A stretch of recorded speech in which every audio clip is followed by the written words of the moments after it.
hello po, Chairman. Ano po ang mensahe ninyo sa ating mga kababayan? So I'd like to thank yung mga tumulong. No? Una, pasalamatan ko po yung Philippine Embassy through Ma'am Jen. Siya po ang isa sa nagtulong sa atin na maging possible to.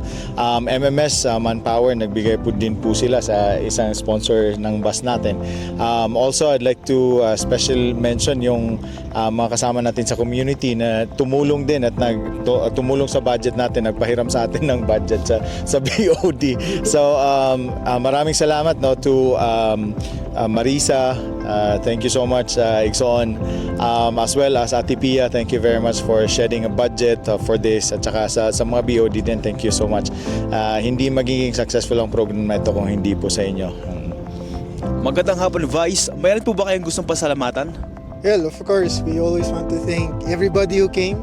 Lahat yung mga kababayan natin na sumama, maagang umalis ng bahay, late uuwi ngayon para makasama at makadalo. And also, we want to thank yung mga kababayan din natin na hindi man nakadalo ngayon, but we know they are with us in spirit. So, we just want to thank the whole Pinoy community, Pinoy Mongolia community. Maraming salamat sa inyo lahat.